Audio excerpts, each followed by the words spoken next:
তাহলে আসো শরীয়ত নিয়ে আমরা কিছু বহু নির্বাচনী প্রশ্ন নিয়ে আলোচনা করি।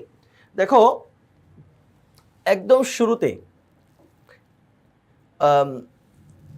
যে প্রশ্নটা করা হয়েছে, ইসলাম কোন ধরনের জীবন ব্যবস্থা? সংক্ষিপ্ত, আংশিক, পূর্ণাঙ্গ নাকি কঠোর? ইসলাম কোন ধরনের জীবন ব্যবস্থা? ইসলাম অবশ্যই যে ধরনের জীবন ব্যবস্থা সেটাকে বলা হয় পূর্ণাঙ্গ জীবন ব্যবস্থা। ইসলাম হলো পূর্ণাঙ্গ জীবন ব্যবস্থা। সংক্ষিপ্ত, আংশিক অথবা কঠোর এটা সঠিক নয়, সঠিক হলো গ, পূর্ণাঙ্গ জীবন ব্যবস্থা।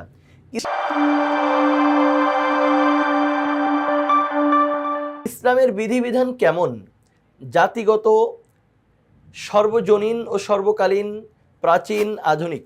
ইসলামের বিধিবিধানগুলো কেমন? জাতিগত মানে নির্দিষ্ট কোনো জাতির জন্য, প্রাচীন মানে আধুনিক যুগে চলে না, আধুনিক মানে কি শুধু এই যুগেই চলে, নাকি সর্বজনীন ও সর্বকালীন, সব যুগে সব কালেই চলে?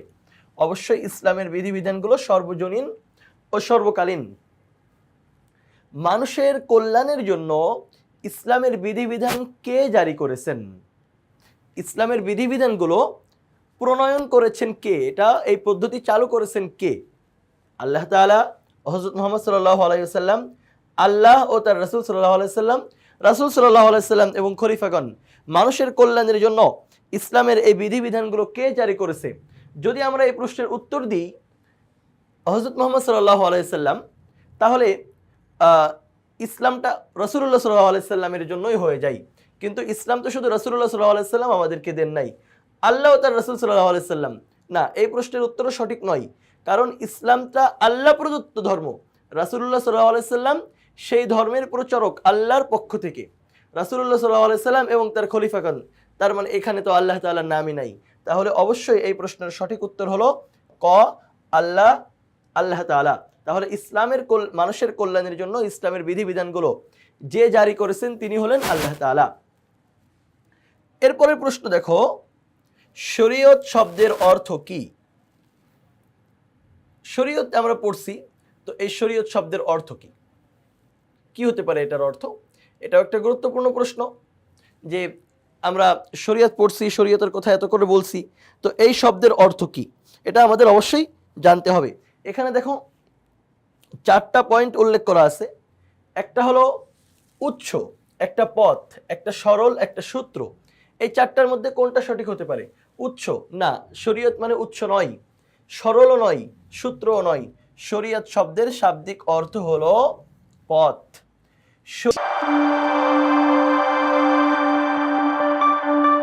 শরীয়ত অর্থ কি? শরীয়ত শব্দের অর্থ কি আর একটা শরীয়ত অর্থ কি, দুইটার মধ্যে হয়তো খুবই সামান্য একটা পার্থক্য আছে। শরীয়ত অর্থ কি? শরীয়ত অর্থ হলো এখানে যে পয়েন্টগুলো দেওয়া আছে, জীবন পদ্ধতি, কার্যনীতি, কর্মসূচি, কর্মপন্থা, এর মধ্যে শরীয়ত শব্দের অর্থটা সবচেয়ে ভালোভাবে প্রয়োগ হয় যেই শব্দের মধ্যে, সেই শব্দটা হলো ক নম্বরে আছে, জীবন পদ্ধতি। শরীয়ত অর্থ জীবন পদ্ধতি, মানুষের জীবন কিভাবে পরিচালনা হবে এটা যেই পদ্ধতির মধ্যে বলে দেওয়া হয়েছে সেই পদ্ধতির নাম হলো শরীয়ত। শরীয়ত বলতে বোঝায় কি কি? কর্মপন্থা, জীবন উপভোগ, জীবন পদ্ধতি, জীবনযাপন। শরীয়ত বলতে কোনটা বোঝায়? শরীয়ত বলতে বোঝায় জীবন পদ্ধতি। আচ্ছা, এরপর আমাদের কাছে প্রশ্ন করা হচ্ছে 7 নম্বরে, শরীয়ত কি? এটা কি জিনিস?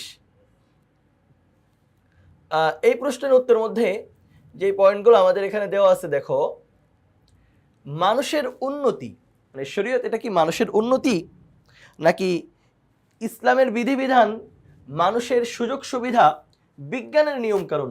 শরীয়ত তো বিজ্ঞানের নিয়ম কারণ না, ঘর নম্বর তাহলে বাদ হলো। মানুষের সুযোগ সুবিধা, মানুষের শুধু সুযোগ সুবিধা দেওয়ার জন্য শরীয়ত আসে নাই। মানুষের উন্নতি, মানুষের শুধু উন্নতি করার জন্যই, দুনিয়ার জীবনের সামগ্রিক উন্নয়নের জন্য শরীয়ত আসে নাই। ইসলামের বিধিবিধান, হ্যাঁ, শরীয়ত হলো ইসলামের বিধিবিধান। তাহলে এই প্রশ্নের সঠিক উত্তর খ, ইসলামের বিধিবিধান। ইসলামী জীবন পদ্ধতি থেকে কি বলা হয়? তাওহীদ, আকাইদ, রিসালাত। না, এই তিনটার কোনোটাই সঠিক নয়। কারণ কি? তাওহীদ মানে আল্লাহর একত্ববাদ, এটা ঈমানের একটা গুরুত্বপূর্ণ অংশ এবং ঈমানের প্রধান কারণই হলো তাওহীদ, প্রধান বিশ্বাস হলো তাওহীদ। আকাইদ ইসলামী বিশ্বাসমালা, এটাও জীবন পদ্ধতি না। রিসালাত নবী রাসূল, এটাও জীবন পদ্ধতি না। নবী রাসূল মানুষের জীবন পদ্ধতি বলে গেছেন, কিন্তু এটাকে জীবন পদ্ধতি তো বলা যায়, মানে ইসলামী জীবন পদ্ধতি তো আর এইটা না, রিসালাত না, রাসূলের দেখানো পথ। তো ওই দেখানো পথটা কি? তাহলে এই তিনটার কোনোটাই সঠিক হচ্ছে না। সঠিক হবে ক, শরীয়ত। শরীয়তের পরিধি অত্যন্ত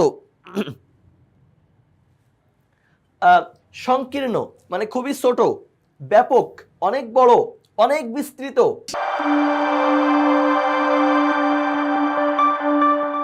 জটিল মানে খুবই কঠিন, সাধারণ মানে একদমই মামুলি ব্যাপার। কোনটা? শরীয়তের পরিধি অত্যন্ত ব্যাপক। এরপরে 10 নম্বরে দেখো আমাদের প্রশ্ন করা হচ্ছে, আল্লাহ কোন সূরায় শরীয়তের পূর্ণাঙ্গতার ঘোষণা দিয়েছেন? এটা একদম হুবহু তোমার মুখস্থ থাকতে হবে সূরার নামটা, তা না হলে তুমি এটা কোনোভাবেই সঠিক উত্তর দিতে পারবে না। যে সূরা ইব্রাহিম, সূরা মুলক, সূরা হাসর নাকি সূরা মাইদা, আল্লাহ কোন সূরায় শরীয়তকে পূর্ণতার ঘোষণা দিয়েছেন? আল্লাহ শরীয়তকে পূর্ণতার ঘোষণা দিয়েছেন হলো সূরা মাইদা।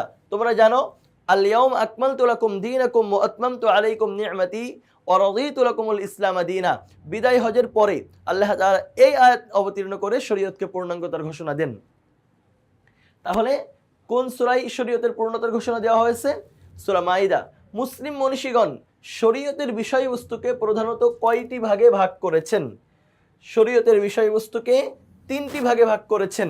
দেখো এখানে একটা ব্যাপার বলি, এই প্রশ্নটা আসলে অনেক সময় আমাদের শিক্ষার্থীরা পেঁচায় ফেলে যে শরীয়তের বিষয়বস্তুটা আসলে কি, ওই যে শরীয়তের উৎস আছে 4টা, ওটার সাথে মিলায় ফেলে যে শরীয়তের উৎস মনে হয় 4টা, তাহলে বিষয়বস্তু একই প্রশ্ন কিনা?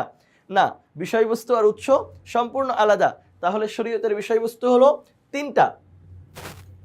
12 নম্বর আমাদের প্রশ্ন করা হচ্ছে, ইসলামী শরীয়তের কাঠামো দণ্ডায়মান কিসের উপরে? ইসলামী শরীয়তের যে কাঠামো, ইসলামী শরীয়তের যেই নিয়ম কানুন, এটা কিসের উপরে দণ্ডায়মান? ইসলামী শরীয়তের, তো শরীয়ত নিজেই শরীয়তের উপরে কিভাবে দাঁড়াই? সুতরাং কত সঠিক না। ইজমা কিয়াস, ইজমা কিয়াস তো শরীয়তের শাখা উৎস, সুতরাং এই উত্তরও সঠিক না। হাদিস শরীফের, শুধু হাদিসের উপরেও তো শরীয়তের কাঠামো দণ্ডায়মান না, বরং শরীয়তের কাঠামো যেটার উপরে দণ্ডায়মান সেটা হলো শরীয়তের প্রধান উৎস কুরআন মাজিদ। তাহলে শরীয়তের কাঠামো দণ্ডায়মান হলো কুরআন মাজিদের উপরে, এটাই হলো শরীয়তের প্রধান, একদম প্রধান উৎস। কিন্তু শরীয়তের প্রধান উৎস 2টা। এরপরে প্রশ্নই আমরা পেয়ে যাচ্ছি, শরীয়তের প্রধান উৎস কয়টি? 2টি, 3টি, 4টি, 5টি। শরীয়তের প্রধান উৎস হলো 2টা।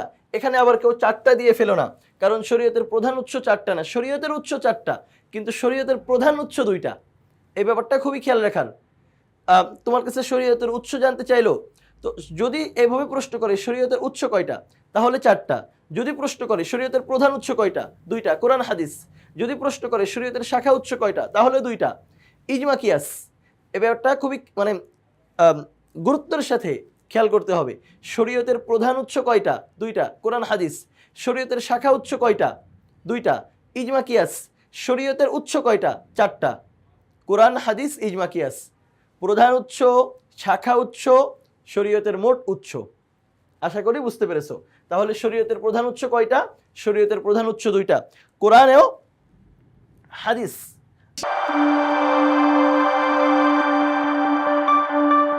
আচ্ছা, এরপরে আমরা চলে যাব 14 নম্বর প্রশ্নে। আমাদের ওই পাশে চলে যেতে হবে।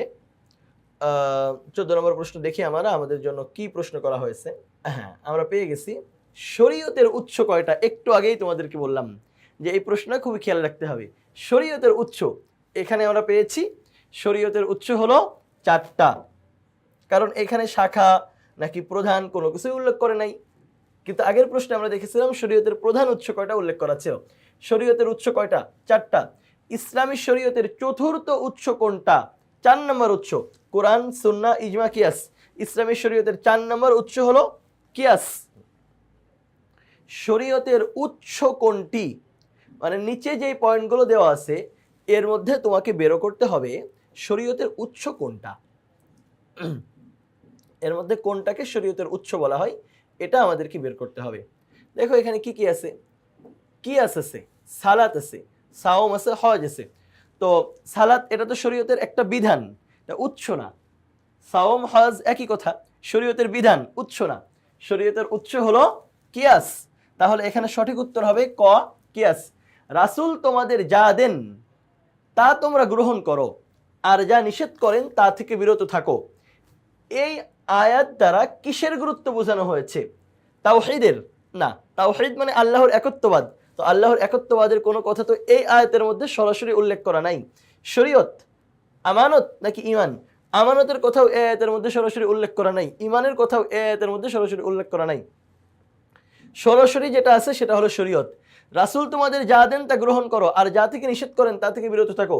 এই আয়াত দ্বারা কিসের গুরুত্ব বোঝানো হয়েছে? এই আয়াতে শরীয়তের গুরুত্ব বোঝানো হয়েছে। এরপরে আমরা চলে যাব 18 নম্বর প্রশ্নে। শরীয়ত বলতে বোঝাই, এখানে 3টা পয়েন্ট দেওয়া আছে, এর মধ্যে কোনটা সঠিক সেটা আমাকে এখান থেকে বেছে নিতে হবে। যে শরীয়ত বলতে বোঝাই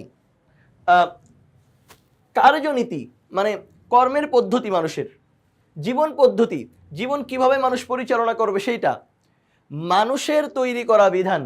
শরীয়ত তো মানুষের তৈরি করা বিধান না। তাহলে শরীয়ত বলতে কি বোঝাই? প্রথম দুইটা, এইটা আর এইটা সঠিক। তো এই 1 আর 2 যদি সঠিক হয় তাহলে কোন পয়েন্টে এটা আছে? ক নম্বরে আছে। সুতরাং শরীয়ত বলতে বোঝাই ক,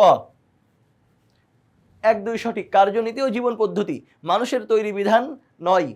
ইসলামী শরীয়তকে বলা হয়, ইসলামী শরীয়তকে বলা যায়। ইসলামী শরীয়তকে কি বলা যায়? নিচে দেখো কি কি লেখা আছে, আমরা দেখি। ইসলামী শরীয়তকে জীবন পদ্ধতি বলা যায় কিনা, বিধিবিধান বলা যায় কিনা, আইন কানুন বলা যায় কিনা, অথবা সবগুলো বলা যায়, এটা তোমাকে বলতে হবে। তো ইসলামী শরীয়তকে বলা যায়, জীবন পদ্ধতি, বিধিবিধান, আইন কানুন সবগুলোই বলা যায়। সবগুলো কোন পয়েন্টে উল্লেখ করা আছে? ঘ নম্বরে। তাহলে এই প্রশ্নের উত্তর আমাকে দিতে হবে ঘ। ইসলামী শরীয়তকে বলা যায় জীবন পদ্ধতি, বিধিবিধান ও আইন কানুন সবগুলো। শরীয়তের বিষয়বস্তুর মধ্যে রয়েছে, নিচে যেগুলো দেওয়া আছে এর মধ্যে শরীয়তের বিষয়বস্তুর মধ্যে কোনটা আছে এটা আমাকে উল্লেখ করতে হবে। শরীয়তের বিষয়বস্তুর মধ্যে রয়েছে বিশ্বাসগত বিধিবিধান, চরিত্র সংক্রান্ত রীতিনীতি, বাস্তব কাজ কর্ম সংক্রান্ত রীতিনীতি। শরীয়তের বিষয়বস্তুর মধ্যে এই 3টাই আছে। কারণ বিশ্বাসগত বিধিবিধানকে আমরা বলি আকাইদ, এটা শরীয়তের বিধানের মধ্যে আছে। চরিত্র সংক্রান্ত রীতিনীতি, এটাকে আমরা আখলাক বলি, এটাও আছে। বাস্তব কাজকর্ম সংক্রান্ত বিধিবিধান, ইবাদত, এইটাও আছে। সুতরাং 3টাই সঠিক। 3টাই সঠিক কোন পয়েন্টে? ঘ নম্বর। সুতরাং এই প্রশ্নের উত্তরে আমাদেরকে উল্লেখ করতে হবে ঘ। শরীয়তের বিষয়বস্তুর মধ্যে নিম্নে যতগুলো উল্লেখ করা আছে তার সবটাই আছে।